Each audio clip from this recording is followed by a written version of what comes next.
Então vamos começar. Achei que era uma... Sim? Então vamos. Então, eu fui juntando material, tentando estabelecer conexões entre a robótica e a música, tá? E chamei essa apresentação, que assim ainda está em work in progress, de Robotics and Music Connections. Bom, então, como eu dizia, né, eu tinha alunos lá que eram da área de computação que, de certa forma, não tinham muito contato com a área de robótica e trabalhavam num grupo de robótica. Bom, e daí eu começo, assim, tentando definir um pouco o que é um robô. Existe uma certa confusão em relação a esse termo, que eles podem se referir não só aos agentes físicos, corpóreos, que são os robôs, mas também, assim, agentes virtuais, tá?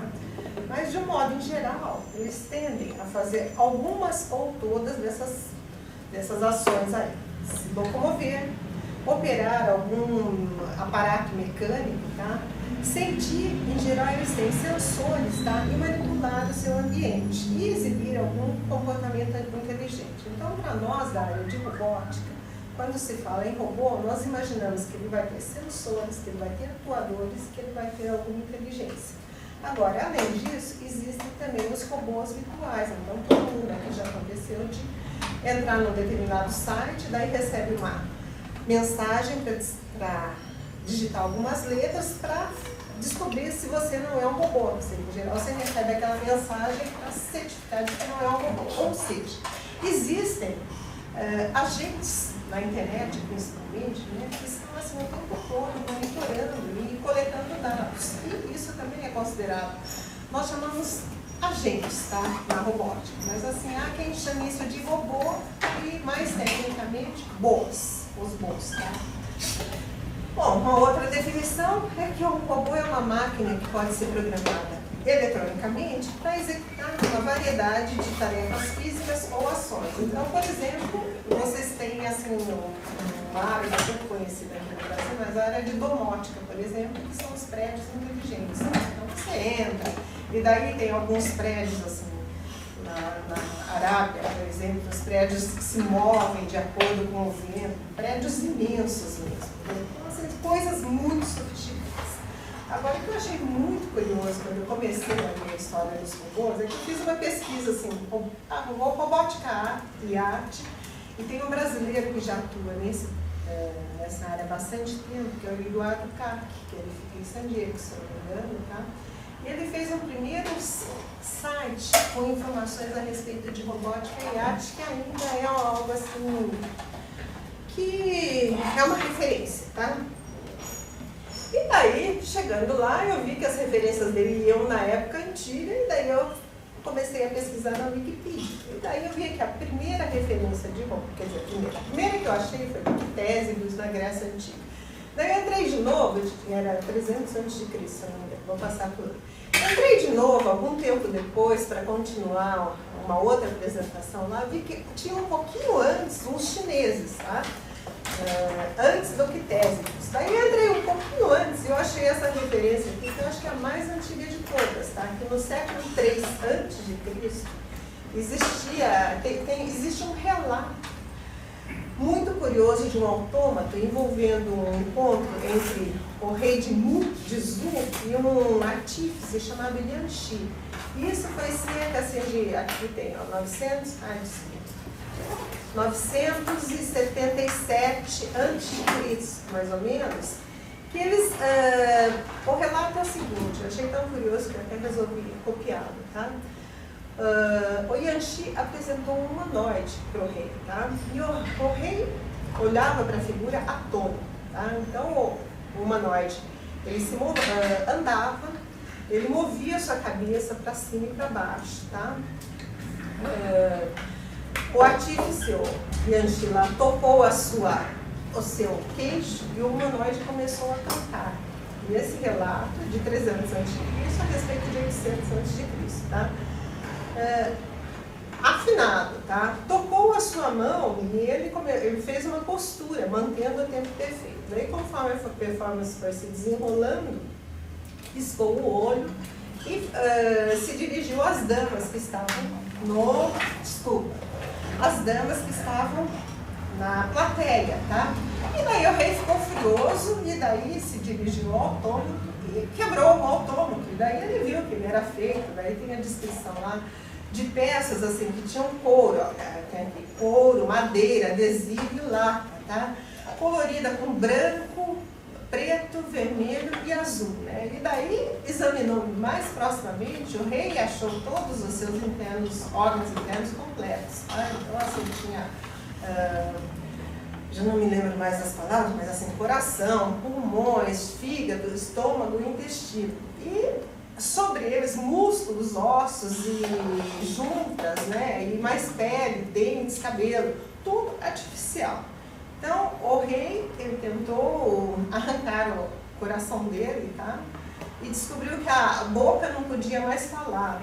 E daí eu fiquei curiosa a respeito, porque existem os relacionamentos que os chineses fazem entre as partes do corpo que não são bem os que nós fazemos, tá? Mas esse relato, eu encontrei assim, umas 2 ou 3 referências dele. Então, o relato existe, o autômato é outra história. Mas, assim, no mínimo,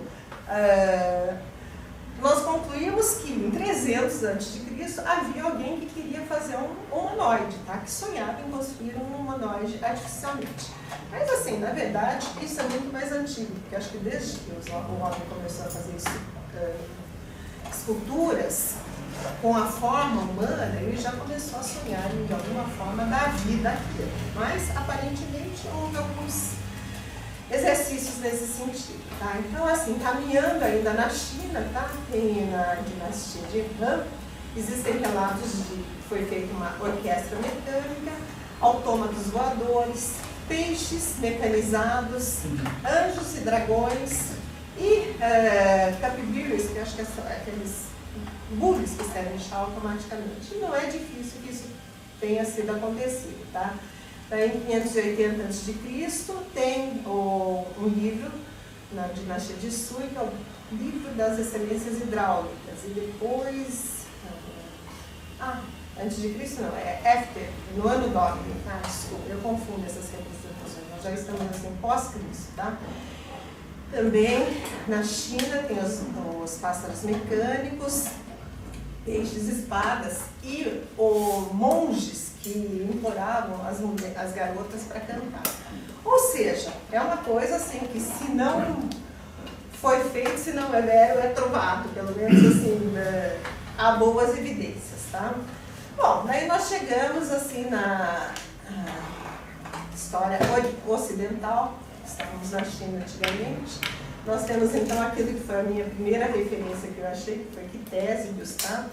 E ele fez, as invenções dele incluem hidráulica. Então, um órgão, a água, que foi considerado precursor do moderno órgão de tubos, né? E aí a gente começa a descobrir algumas figuras a respeito. Quer dizer, essas figuras eu acredito que já tenham sido bem mais recentes. Não acho que tenham sido daquela época. Mas vocês veem que existe assim, alguém tocando um instrumento e esse instrumento, de alguma forma, ele era mecanizado. Tá? Bom, daí também, mais recentemente, na história ocidental agora, certo? Nós temos Piro de Alexandria, que ele também escreveu, eu acho que ele fez um tipo de um teatro mecânico, né? Teatro automático, pneumático e mecânico. E nós temos aqui, então, à esquerda, um tipo de um órgão, dessa vez tá? Então é um tipo de moinho, né? Uma roda de vento operando um órgão, que foi assim, marcou um primeiro instante de energia eólica movimentando uma máquina na história, tá? Há muitas referências nesse sentido. Bom, aí saindo um pouco dos autômatos, chegamos a alguém que assim, não sei se é familiar para vocês, mas que faz parte do nosso meio, que é o alcanismo, né? O alcanismo, ele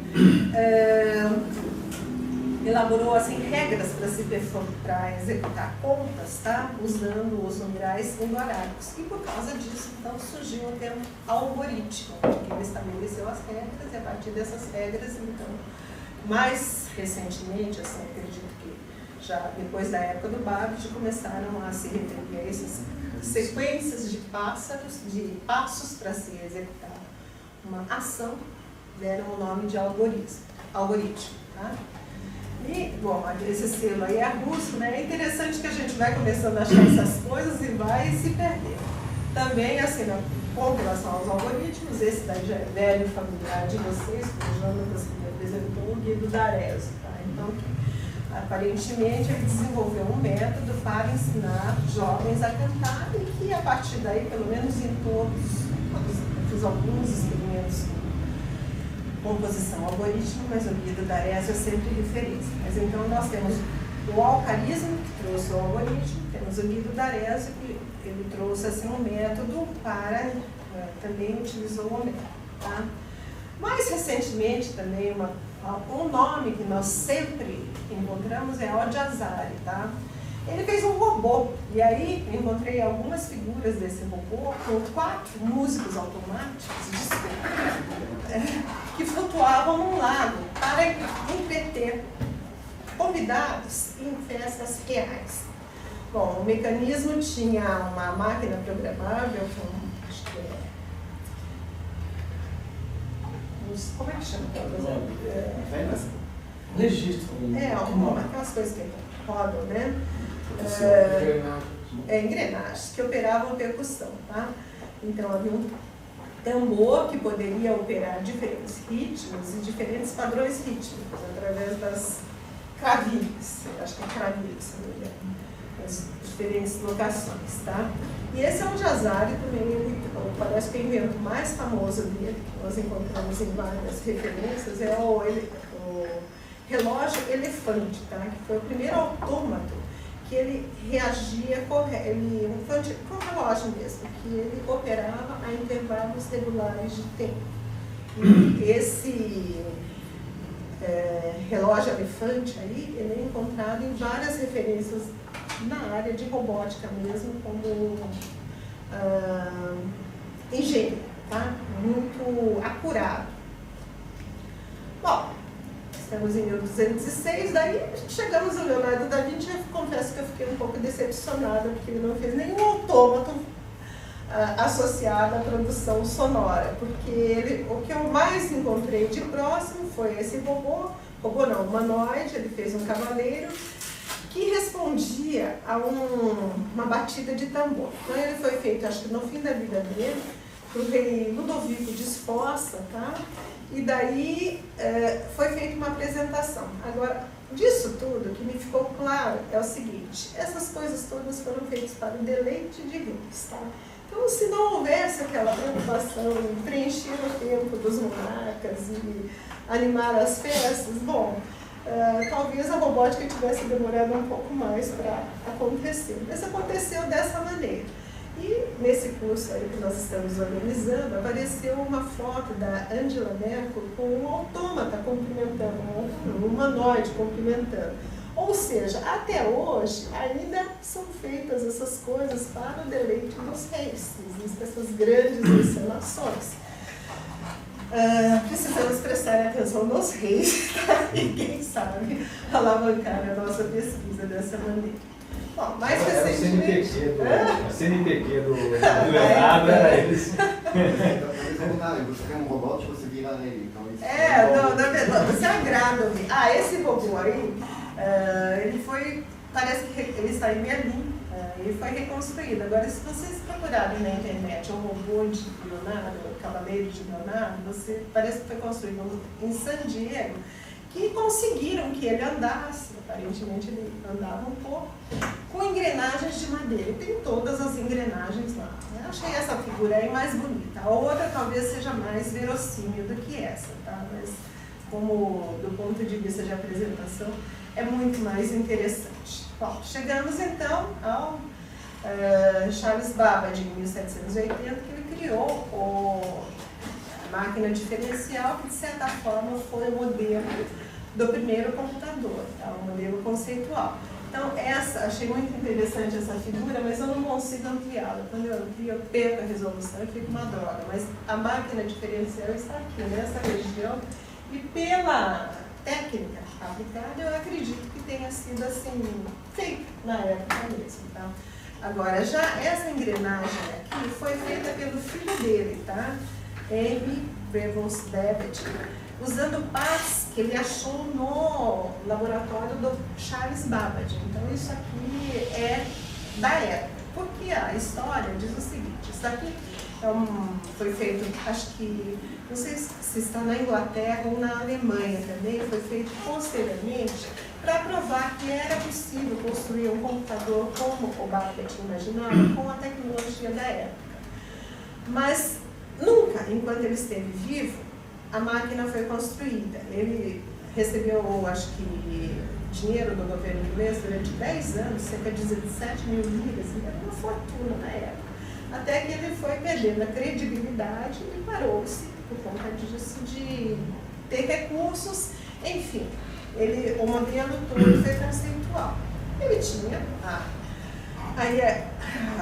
dizem as más línguas que era mais do que amiga, né? Mas enfim, não sabemos. A Ada Lovelace, que foi colega dele, e que era filha do Lord Byron. E a mãe dela se chamava, se eu não me engano, Annabella Byron. Cortesã. Cortesã, né? Cortesã. Tá bom. É colega. A história é que a Lord Byron abandonou a família quando ela tinha 3 meses de idade. E isso marcou muito a mãe dela.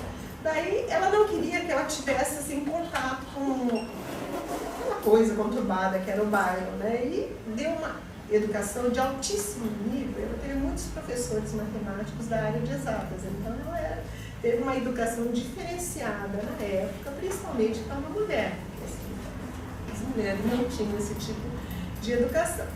E ela é tida, não se sabe ser, mas é tida como a primeira programadora, que ela desenvolveu um programa para o engenho de Babbage, que em princípio realizava algum tipo de cálculo, né? O engenho de Babbage, se eu não me engano, ele imaginou para fazer cálculo de tabelas logarítmicas, que na época era feita por pessoas e tinha muitos erros. Então ele queria um método mecânico para minimizar os erros daquele tipo de tabela. Ela viveu muito pouco, olha, de 1915 a 1815 a 1852. O Babbage viveu mais tempo que ela. Ele era, deixa eu voltar aqui.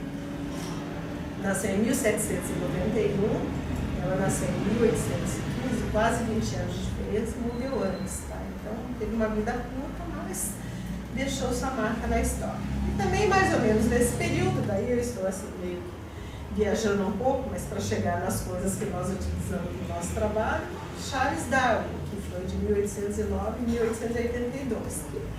Ele estabeleceu o princípio da evolução, tá? Que foi corroborado depois com os experimentos do Mandel, 40 anos depois, acho que da morte dele, ou seja, também durante a vida dele eram tudo hipóteses, nada chegou a ser validado. Mas eu achei super interessante esse desenho aqui. Iniciou seu notebook sobre a transmutação das espécies, né? E aqui vocês podem ver, esse desenho aparentemente foi tirado do livro dele, está escrito I think, bem, quer dizer, ele achava que era algo assim, as árvores, da maneira como os genes se propagavam, quer dizer, genes, nem se falava nisso naquela época, viu o mecanismo, tá? Então, e aí, da hereditariedade, né? Que tem com a caligrafia dele, que eu penso, eu acho que é essa. Bom, e aí chegamos já em tempos mais recentes. Essa figura aí eu coloquei porque quando se fala em humanoides, sempre alguém faz uma referência a Frankenstein. Eu acabei de vir lá no curso de HRI e também, de novo, foi feita a referência a Frankenstein. Mas não só por causa disso. Meu genro é escritor e ele me deu um livro sobre ficção de autores, de ficção científica. E esse folheto que aparece aqui é a chamada da peça de quando Frankenstein foi executado, quer dizer, algo relativamente raro, tá?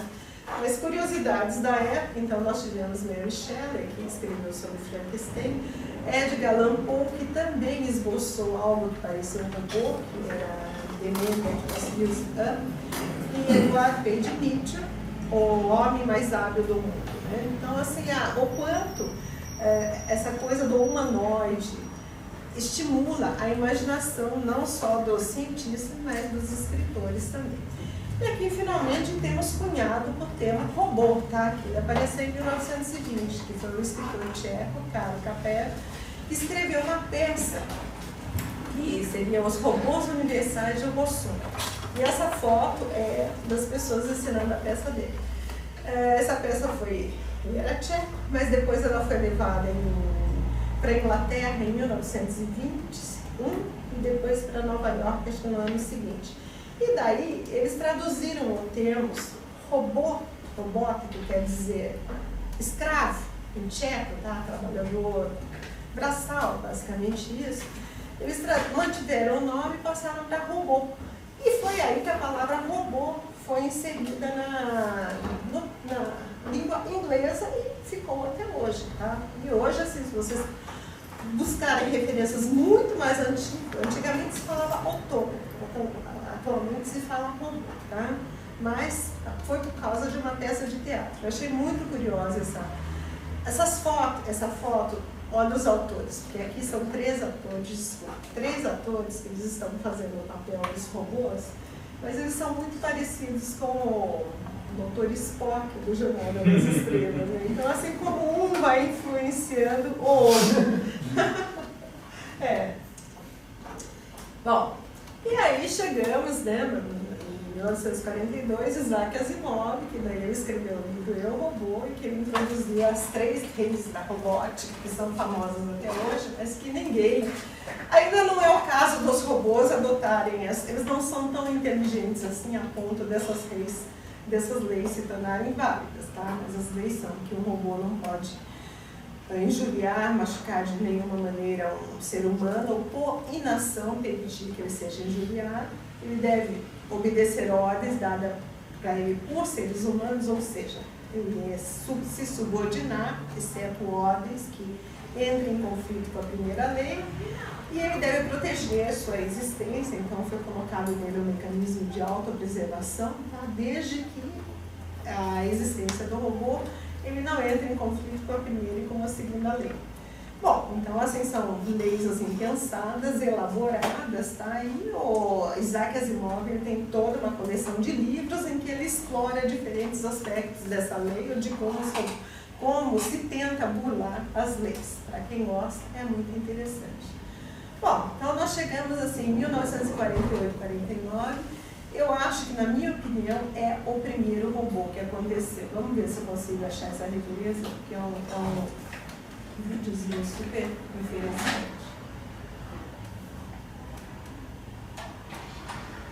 Sedentário. Vou pedir para vocês prestarem atenção nas expressões.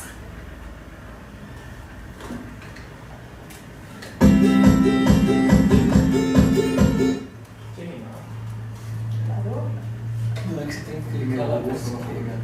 Você tem mais de 18 anos? Opa! Sim. Louco! Escapa aquela que se... Não, pra cá. Sim, é no 5 que você tem. Não, fecha essa. Fecha aqui, ó. Vem com o mouse aqui, ó, e fecha aqui. Vem com o mouse. Vai aparecer um X aqui, um texto. Aí. Existe um tempo, não. Vai aqui. E agora vai. Agora vai. Vai aqui no esqui. Pronto, agora foi. Pular o anúncio.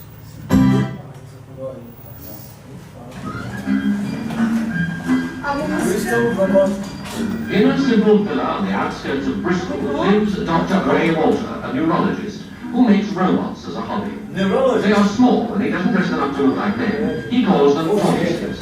And so clearly they have their insides being designed that they respond to the stimuli of light and touch in a completely lifelike manner.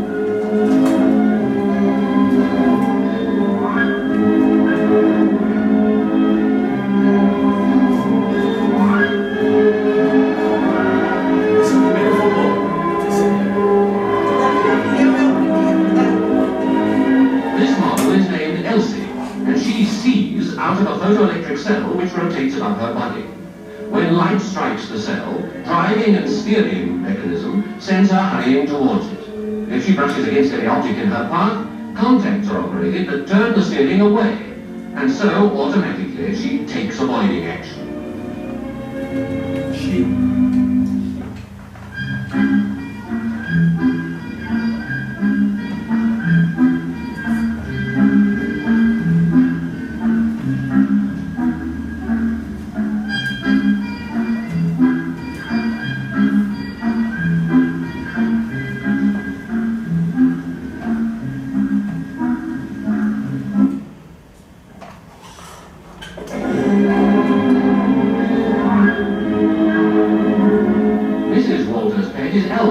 Elsa's brother in the darker mess. He works in exactly the same way.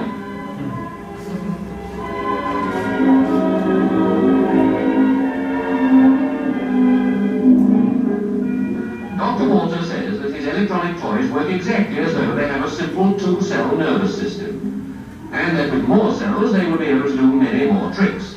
Already Elsie has one up on Elmer. When her batteries begin to fail, she automatically runs home to her kennel for charging up, and in consequence can live a much gayer life.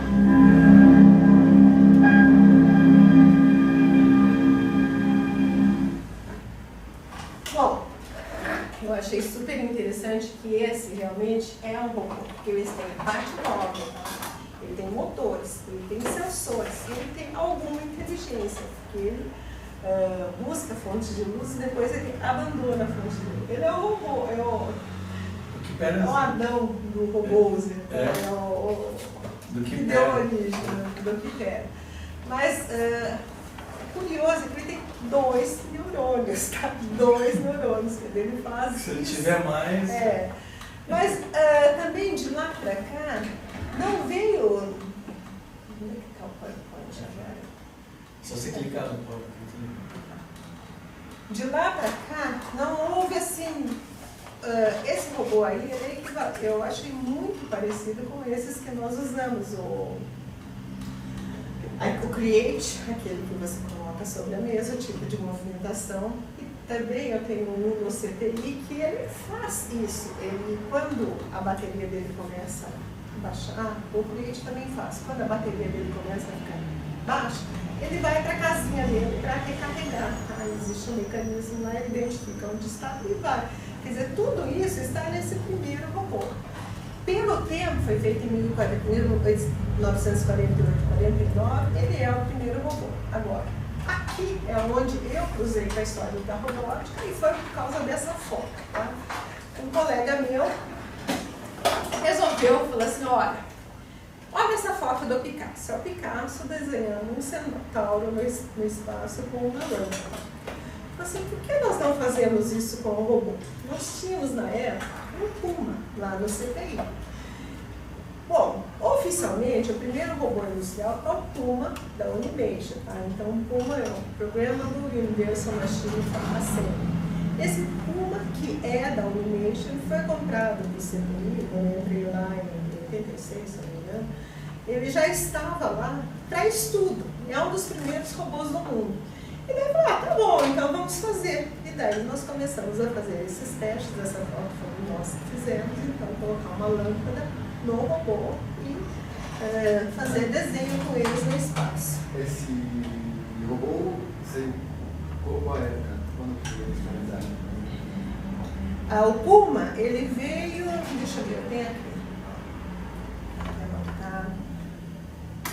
Acho que é 1950, mais ou menos, 50 e 60, mas assim que ele se tornou industrial foi um pouco depois disso, tá? Mas quando você estava no CTI, já era, em 1980, mas esse daí era um robô para estudo, porque assim, ele foi patenteado, eu acho que assim, em 60, foi a primeira patente industrial de um robô. E depois ele passou a ser... Acho que todos os robôs da parte automotiva têm um formato desse aí. Aqueles robôs das fábricas de automóvel, né? Então, assim, mas na minha opinião, aquela tartaruga é mais inteligente. Porque esse daí, ele faz o que a gente manda, ele não tem inteligência própria. Ele tem o seguinte, né? Como que nós fizemos isso, então? Nós resolvemos fazer o desenho do robô, do centauro e como programar. Fizemos vários testes lá. Finalmente, pegamos um centauro, num quadro desses, desenhamos, tinha um projetor naquela época, né? Transparência, desenhamos. E daí nós resolvemos, porque não tinha como programar o robô para passar exatamente naquelas regiões para desenhar o centauro. Nós fomos pegando ponto a ponto, por entrada de pontos, né? Então o centauro estava aqui, punha, gravava esse ponto na memória do robô. Depois aqui, gravava o ponto. Depois aqui, com a junta naquela configuração. E depois a gente mandava ele percorrer aquele caminho. Só que às vezes, ainda assim, de vez em quando ele ia de uma posição para outra, ele fazia um movimento no meio, que daí quando ia fazer a foto com o desenho, embolava tudo, né? Olha, nós levamos assim, acho que uns 2 meses trabalhando à noite para fazer essa foto. Tinha que ser à noite, porque tinha que ser no escuro, esperava baixar as luzes, apagava todas as luzes do CTI. Levamos muito tombos, porque, deixa eu mostrar para vocês, aí são os testes. Então aí o centauro, né? Então nota que o centauro não tem o ar, que está segurando o ar. Bom, acontece que para ele passar para o arco, a gente tinha que desligar a lâmpada, daí mandar o robô ir para a nova posição para desenhar o arco. Por quê? Porque senão ficava aquele traço no meio. Esse desligar a lâmpada implicava que nós tínhamos que correr de um lado para o outro no escuro. E daí, volta e meia, caímos, tinha coisa no meio. Tudo. Você tirou essa foto com câmera de alta exposição, né? Nós deixamos a objetiva aberta, né? O robô. E daí, no final, nós disparávamos o flash e daí, durante todo o trajeto, a objetiva ficava aberta. Então, dava esse efeito aqui da terceira foto, que era mais borrado. Daí, no final, nós disparávamos o flash e pegávamos a imagem do robô. Mas foi assim, algo que deu um certo trabalho. Aí, era só o robô. Então, nota que ele tem assim, aqui, o ponto. Aqui era onde nós tínhamos que desligar a lanterna, mover o braço para ele começar na próxima região. Bom, tudo isso para quê? Isso aí foi o nosso folder, porque nós tínhamos proposto para a Bienal de São Paulo uma coreografia de robô. E, lógico que nós já tínhamos feito um projeto anterior, na Bienal anterior, que era o Fractal Art. E deixa eu ver o que vai entrar aqui. A informática não é arte que o pesquisadores do Centro Tecnológico da Informática de Campinas e do Instituto de Artes da Unicamp. O robô Unicamp estreia na Bienal Internacional de São Paulo no final do mês. Vocês devem reconhecer algumas pessoas aí. Com todas as variações, é que a vida é destinada à área superior. Profissionais do Instituto de Artes da Unicamp e Centro Tecnológico para a Informática de Campinas. Eles trabalham... Olha que gata. Parou! Olha. Um pouquinho. Cara da André. Porque eu quero mostrar inteiro, porque tem uma coreografia aí que não tem no outro.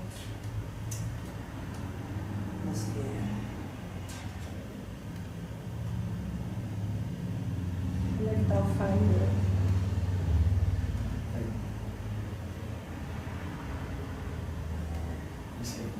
Esse é o... Mas esse eu acho que está truncado. Deixa eu tirar a notícia.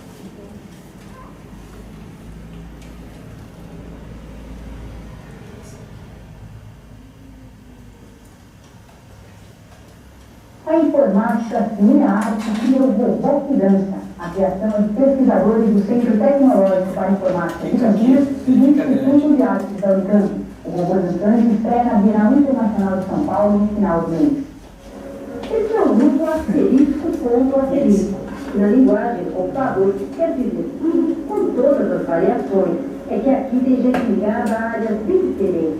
Profissionais do Instituto de Artes da Unicamp e do CTI, o Centro Tecnológico para a Informática de Campinas. Eles trabalham há mais de 5 meses nesse amontoado de fios, com sintetizador de coreografia. Sabe quem é esse cara aqui? Música de jazz, para um bailarino muito especial. Olha o monitor de fósforo verde, foi o nosso primeiro mouse, computador multimouse. Começa o dia 21 em São Paulo. O robô, ele faz parte do nosso ambiente de trabalho.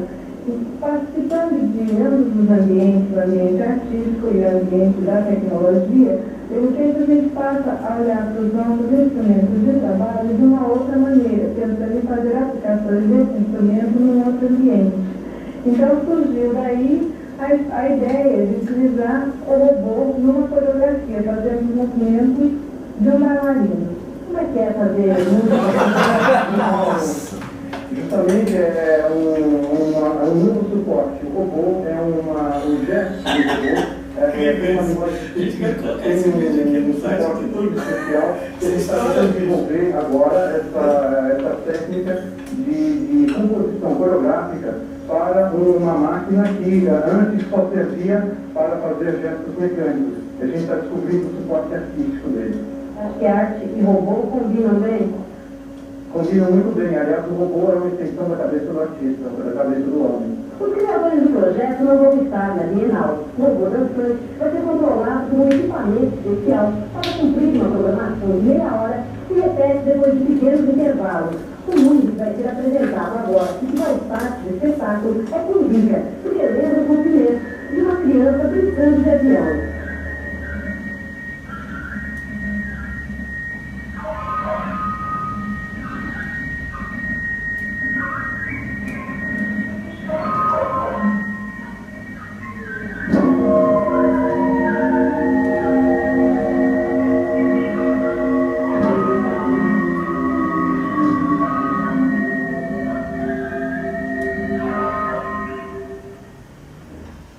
Essa é a coreografia mais interessante.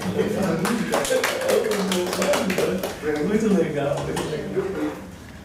A informática e a arte criou o robô que dança. A criação é de pesquisadores do Centro Tecnológico para a Informática. Desculpa. Quando era o... Que ano? 91. E levamos uns 6 meses trabalhando muito para fazer essa apresentação. Deixa eu ver se esse aqui entra. Esse daqui é uma coreografia super bonita, um pouquinho longa, né? Então, na hora que vocês se cansarem, eu passo adiante.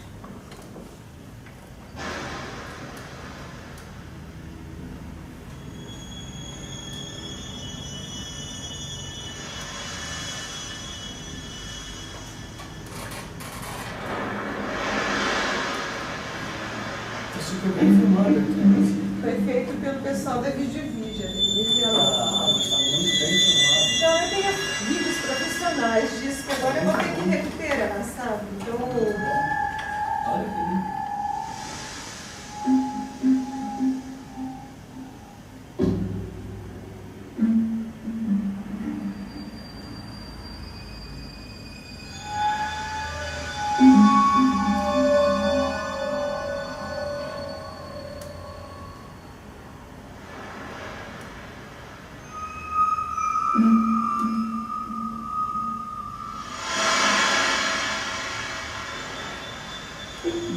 A luz tá boa. Nossa, tá muito bonito. foi feito por uma equipe profissional. Profissional era o que nós tínhamos na época, né? Então, mas é o pessoal da Videovídeo.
Eu acho que não tá, tem que virar para passar na tela. Estão vendo? Estão vendo? Tá vendo, Tati? Tá vendo?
Bom, esse foi um trabalho difícil, porque nós não tivemos verba básica ainda.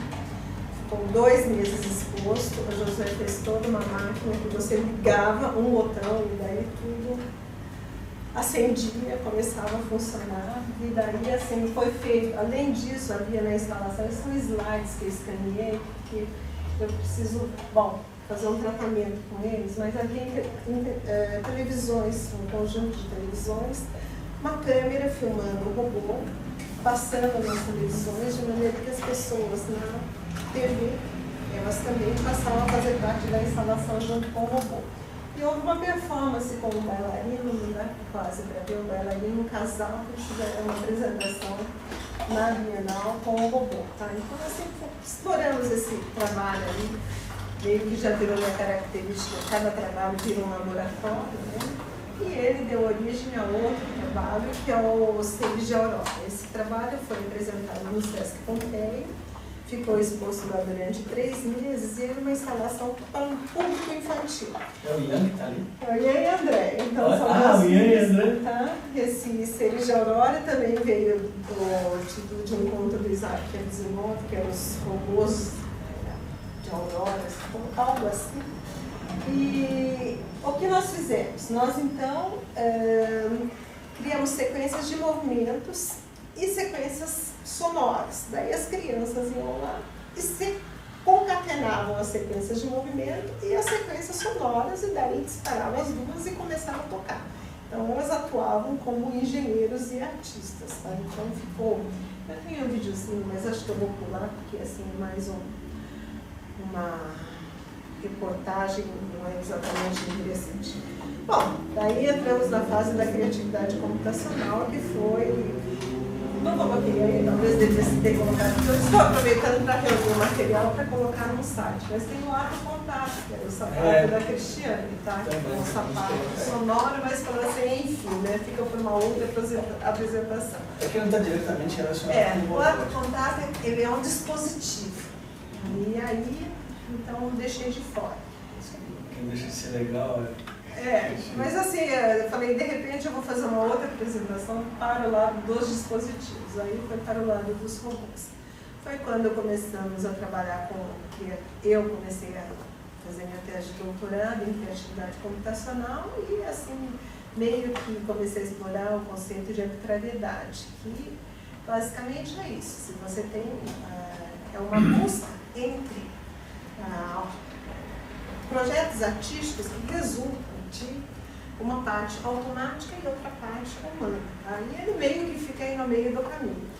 Ainda era uma ideia assim, muito abstrata que ficou meio vaga no ar até para mim, mas que atualmente, assim, após eu ter revisado um paper recentemente, falei assim, olha, de fato, eu acho que isso aí começa a tomar forma. E realmente existem resultados que eles não surgiriam só com uma programação total e sem uma interação humana. São resultados que eles envolvem assim, um pouco da inteligência da máquina, uma inteligência humana, e sai aquilo lá que não aconteceria de uma outra maneira. Tá? Foi quando entramos na fase do Vox Pop, que ele foi um sistema de composição algorítmica, né? E daí, então, utilizou computação evolutiva, foi por isso que eu coloquei a referência a Darwin. Então, ele buscava a computação evolutiva, ela é aplicada para gerar criatividade, tá? Então, ele faz combinações de ideias, no caso as nossas ideias são os acordes, clusters de 4 notas, e daí ele combina os clusters. Então, assim, uma das maneiras de um dos paradigmas de criatividade é a combinação de ideias. Então, são ideias pequenininhas, clusters. Com isso, você explora um grande espaço conceitual, que é o espaço dos clusters, aí, e daí a grande criatividade é tida como uma criatividade transformacional, que é aquela que você extrapola o domínio. Mas há quem considere que ela é um caso particular, tá? Na criatividade. Eu já não coloquei o link para deixa eu ver se eu coloquei. Então, nós fizemos então o Aural, que foi baseado no Vox Pop. ele parou de jogar. Você tem ele? Não, ele já parou de jogar. Music and art, for example, change all the time, never remaining static. We can therefore ask, what will be the effect of the information society on our individual creativity in music, the visual arts, or poetry? This kind of society has its advantages, although it includes both information and misinformation. How then to differentiate between them? Aural is an evolutionary and interactive installation created to express the interchange of meaning between visual and sonic information under the presence of robotic agents. Aural emergent behavior culminates with the creation of trajectories for mobile robots, or choreographies. These choreographies are integrated with visual and sound control. The processes studied are linked to the concept of self-organization, used as a compositional material.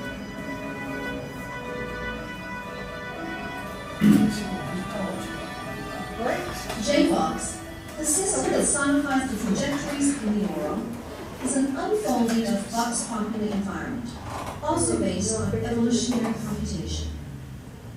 In Vox Populi, the curves drawn in the interface are transformed into sound events by using populations of clusters and chords of 4 MIDI notes. An analogy can be made of each individual within the population with a choir of 4 voices that can be classified as bass, tenor, contralto, and soprano.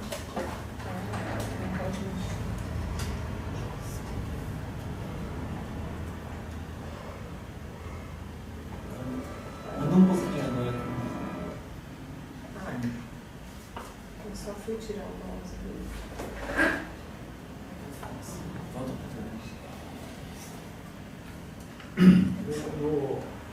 No oral, os robôs não tinham ouvido, não, né? Não. É. Na verdade, é Eles não captam ouvido. o que um faz do outro. Não, em termos sonoros, São independentes. só em termos de movimento. O movimento é o critério, está associado ao critério evolutivo. Certo. Você mexeu um pouquinho, ele sai. Você não tem isso fora do PowerPoint? Aí você pode guardar lá e aí você anda. Como é que foi clica no botão? Você pode aumentar ele o tempo inteiro. Humanity constantly seeks to explore new possibilities, concepts, and utopias that may lead to new kinds of interaction. Music and art, for example, change all the time, never remaining static.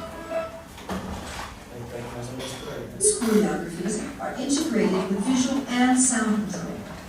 The processes studied are linked to the concept of self-organization, used as a compositional material. Esse. Não. JVox, que você está the transmitindo system para lá é a sonifies dele. trajectories in the Está aural, oscilando. is an unfolding of Vox Populi environment, also based on evolutionary computation. In Vox Populi, the curves drawn in the interface are transformed into sound events by using populations of clusters and chords of 4 MIDI notes.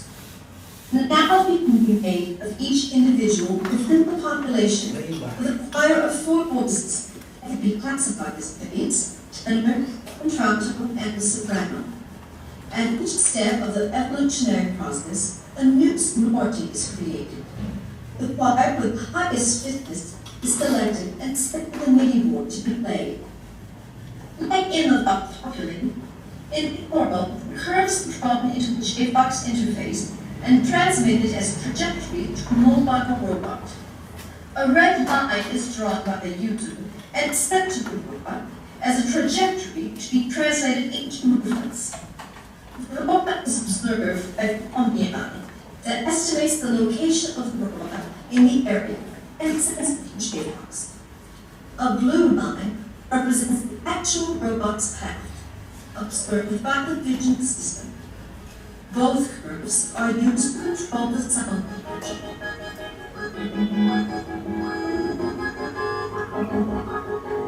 A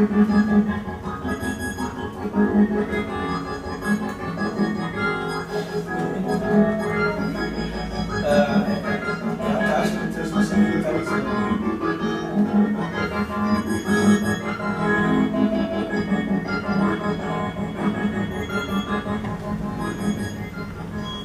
OmniAI uses a spherical mirror and webcam to track the robot behavior and to feedback the evolutionary cycle of interactive constraints. The spherical mirror provides a 360 degrees image, covering a wide region in the room. OmniAI was specially created for the Orb installation.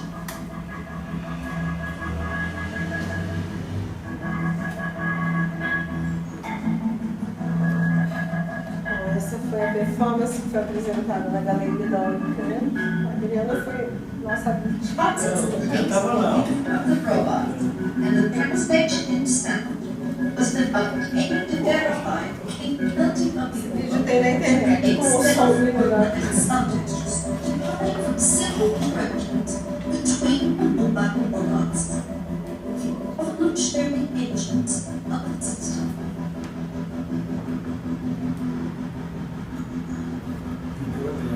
Evolution is the process of life. Evolution is also an iterative method for creating and exploring complexity. It does not require human understanding of the specific process involved. This process of human-machine interaction can be considered a system for creative exploration, or might be considered as a system that attempts to learn about human aesthetics.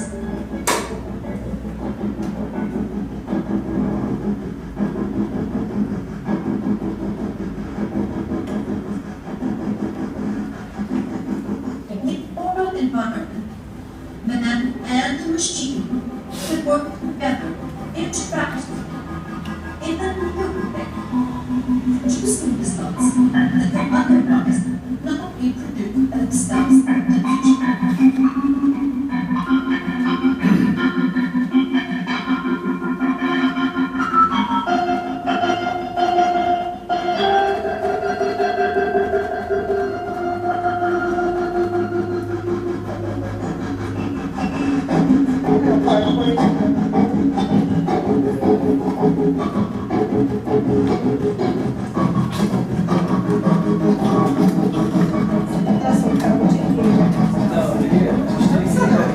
A gente queria que ligar nesse cabo aí, até dentro.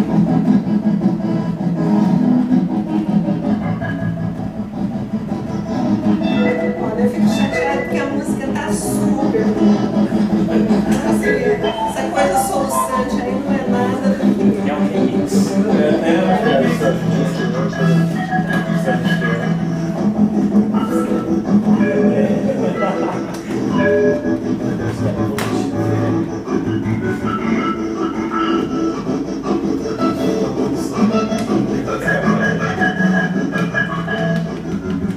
A gente podia reeditar esse concerto aí com o pessoal. Né? Acho que não é muito difícil com o Igor e o Leibovitz aí. É, mas sem o Nomad, né? Sem o nome, claro. O Nomad é um robô grande. Esse dá só pra carregar esse cara. Ele pesa 70 quilos. Não, realmente, assim, chega uma hora que você enjoa dessas coisas. A bateria dele dura 2 horas e leva 5 horas para ser carregada. Tá? Então nós temos 3 jogos de bateria, daí você pega, vai fazer os ensaios lá, daí acaba a bateria. Então, assim, bom, enfim, né? O espelho, não sei se vocês notaram, mas fomos nós que desenvolvemos no CTI. O problema é a eterna dispersão, certo? Minha, porque você entra num projeto desses. O som aí tá melhor. E daí começa entrando muitas outras coisas. Bom,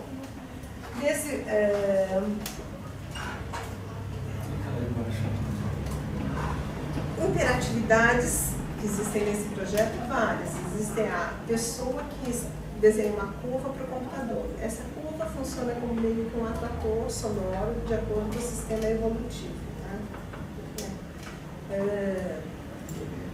Daí, o sistema, ele está produzindo notas, então tem um processo, por sua vez, que está produzindo clusters para serem tocados. De acordo com a curva, alguns deles são selecionados para serem tocados. Além disso, os robôs estão se locomovendo no espaço. De acordo com a distância entre os robôs, diferentes efeitos sonoros acontecem. Você quer falar a respeito, João? Não, está muito bacana. Além disso, então, os robôs eles eram monitorados, tem um painel colorido. Como a distância entre os robôs é avaliada por esse painel. Na performance que nós fizemos, nós ainda fizemos uma coreografia que um dos robôs era retirado do ambiente, controle remoto, e a bailarina entrava com o chapéu vermelho no lugar do robô que tinha o painel vermelho. Então ela passava a ser monitorada também. E daí, quando eles estavam próximos, então assim, havia uma grande cacofonia sonora, era um efeito de choque, né? Muitos acordes soavam simultaneamente. Quando eles estavam a média distância, era um efeito de sequência, né? Quase parecido com arpejos. E quando estavam distantes, então soava muito distantes, são notas isoladas. Notas isoladas. Então, o movimento dos robôs influenciava. E o robô ele tem um movimento próprio, que nós mandávamos ele desempenhar. Então, nós não sabíamos exatamente aonde ele estaria em cada momento. Nós poderíamos monitorar isso, mas deixamos assim meio que livre. Bom, então assim, essa foi um sistema em que eu realmente assim, verifiquei a questão da automação dessa interatividade que acontecia entre os corpos dos robôs. Bom, o que eu coloco é uma abordagem diferente para você lidar com sistemas robóticos. Eu viajei, o Oral foi apresentado em 2009. Em 2009 eu fui a Barcelona e vi esses instrumentos robóticos, que é uma outra abordagem. Tá? E vi uma performance, você chegou a ver esses instrumentos? Sonar, já? Não, esses do Roland Gobet. Foi no Centro Cultural da Catalunha, que fica do lado do Máquina, que é um lugar, não é exatamente antigo, mas foi feito no subterrâneo e eles tinham aquelas abóboras, como nos prédios, não sei que idade tinha, tá? Então esses são os instrumentos robóticos. É o dispositivo, é mais hardware e menos software. São robôs instrumentos autônomos.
Começando, eu não tinha espaço na câmera, eu tive que apagar várias imagens, que foi um concerto que durou cerca de 30 a 40 minutos. Daí consegui gravar um pedaço, mas assim, visualmente ele é muito bonito. E do ponto de vista sonoro, lá o ambiente era muito legal. Quando eu vejo os vídeos, eu acho a música muito aguda, muito.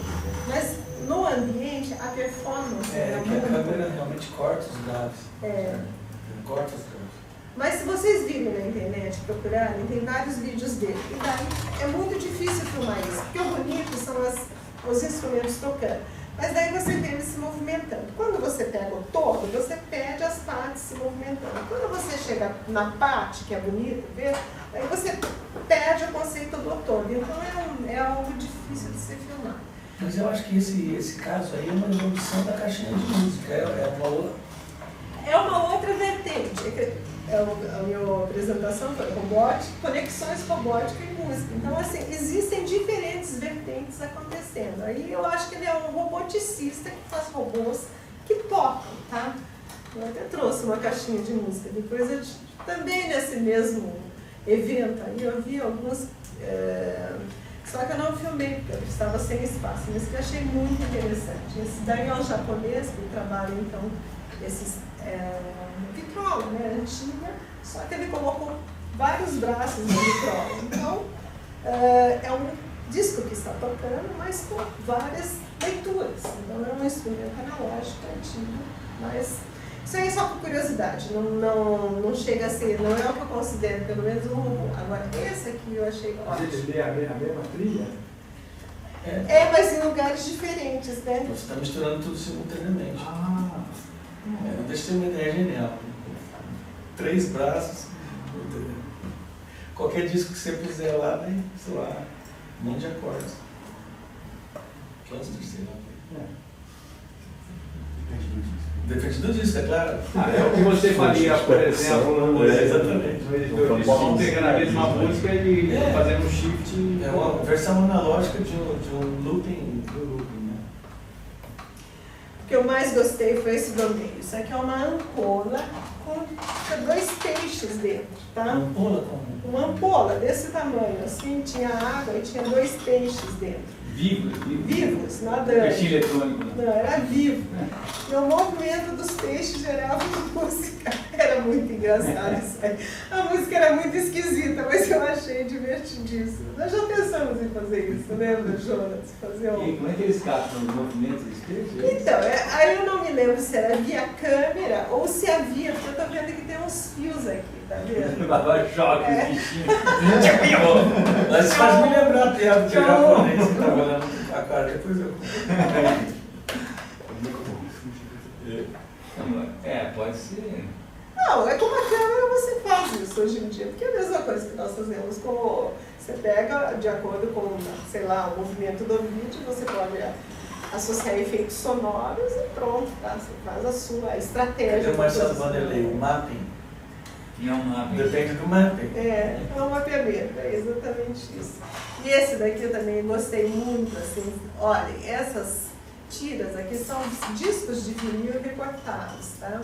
E daí tem carrinhos que se movimentam pelos discos de vinil e os carrinhos têm uma agulha na ponta. Então, assim, ele é um tipo de um autorama, né, que ele colocava com os carrinhos lá. Enfim, na verdade eu ia mostrar os instrumentos robóticos, mas eu gosto tanto do trabalho desse cara, não chega a ser propriamente robô, que eu resolvi apresentar, porque eu acho que esse é um contexto em que vocês podem ter ideia.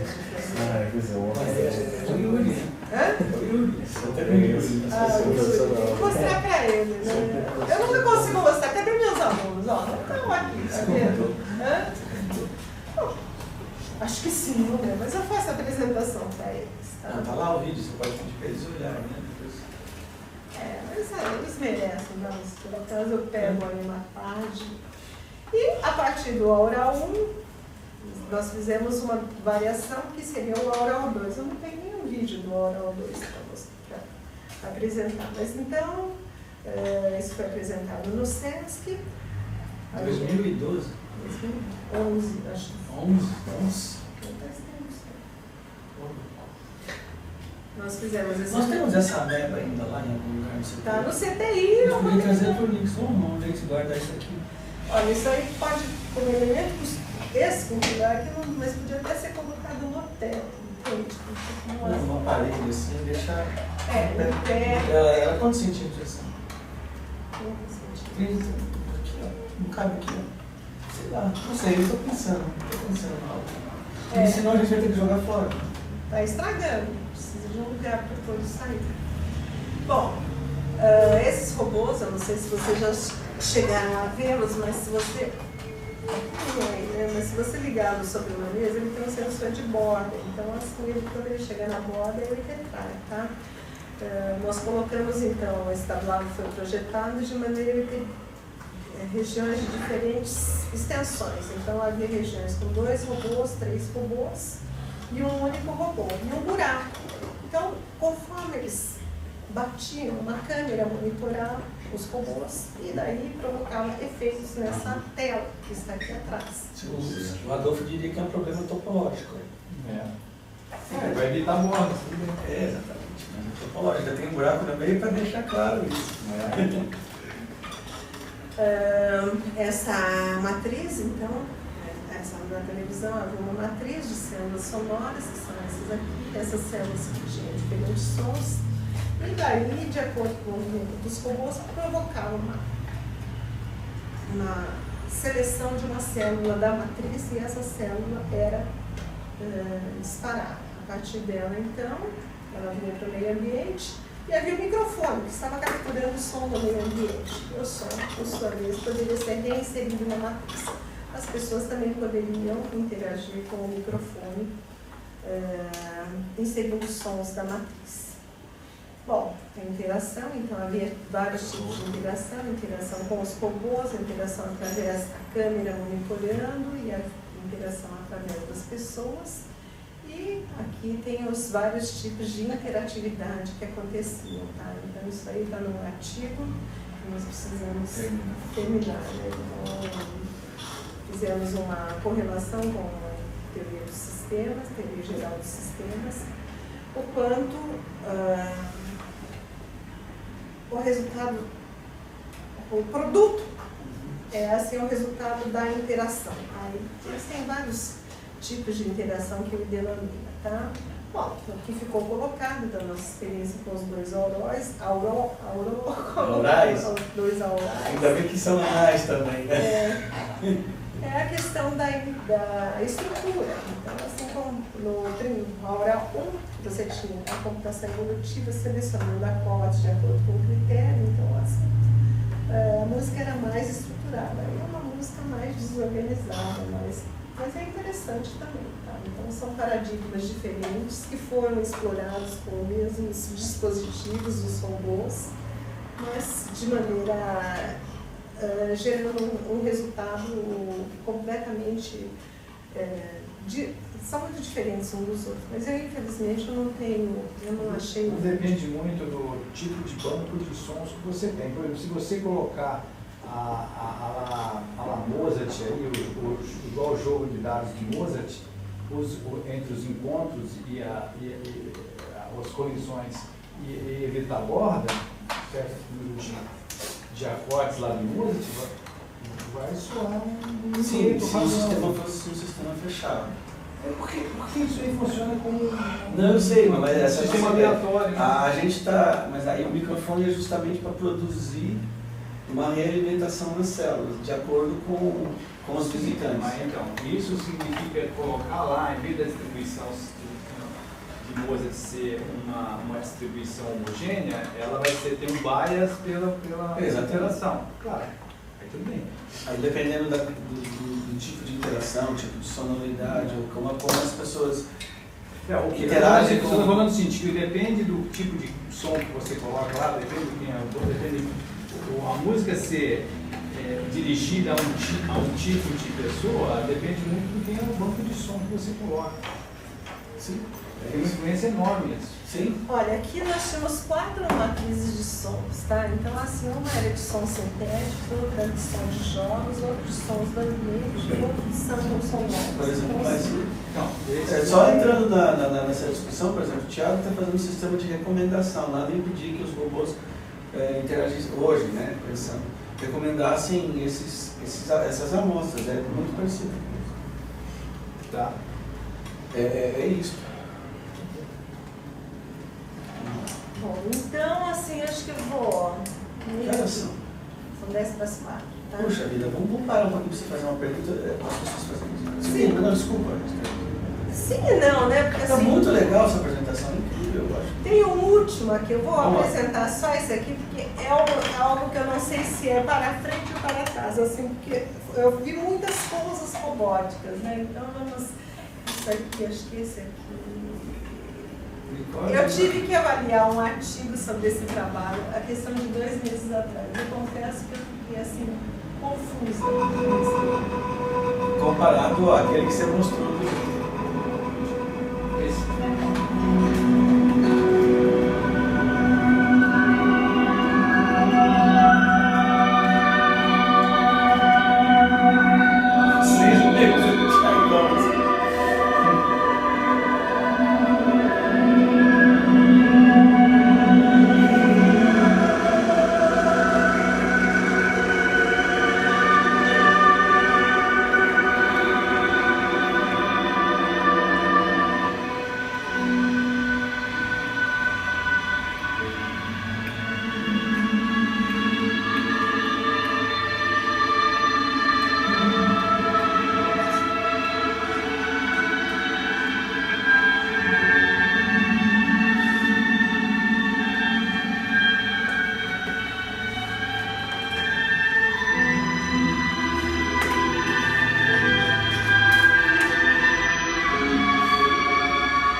Então, porque assim, me parece como, de repente, você tem um robô, e esse daí não é o resultado final. Eu vou mandar para vocês, que é o robô cisne, que ele realmente faz a morte do cisne. Tá?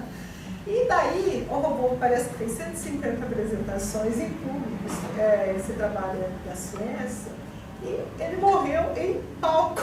Chegou uma hora que o robô desmontou e morreu. Mas aí eu falei, gente, eu olhava. O que dizer a respeito disso? Porque aí ele ainda.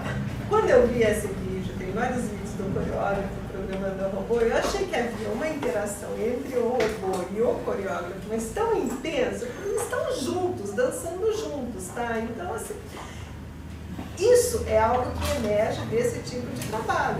Agora, quando você vê a apresentação do robô, é um robô esquisito, né? E daí ele treme muito. Mas daí eu apresentei para algumas dançarinas que fazem balé clássico, elas acharam perfeito, elas acharam fantástico. Então, assim, eu fiquei pensando, estamos indo à frente ou estamos indo atrás? E assim, o robô foi feito especialmente para isso. Não é fácil fazer um robô desse, ainda com alguma garantia de performance. Por outro lado, com uma música século XVIII ou XIX, XIX, né? Então, assim, não sei, eu fiquei perdida, porque assim, é algo do futuro, numa música do passado, mas que emerge uma interação aí que é dos tempos atuais. Então, assim, ficou como um ponto de interrogação. Eu percebi que eu estava sendo assim, a avalista que iria dar o voto de Minerva, porque eles não sabiam o que fazer. Foi o Leonardo que pediu esse trabalho. Não sabiam o que fazer com relação a esse trabalho. Daí eu resolvi falar assim, não, eu acho que é válido, porque é uma coisa muito fácil fazer isso, mas eu acho esquisito, entende? De acordo, quando a gente vê assim, esse robô instrumento, eu acho que já é uma coisa antiga. Eu acho que nossa abordagem, assim, estamos trabalhando com a inteligência não só do robô, mas do ambiente. Então, uma pesquisa nesse sentido. Mas enfim, foi algo que assim, eu vim fazendo, vim coletando e estou aberta a perguntas possíveis. Bom, parabéns, muito obrigado.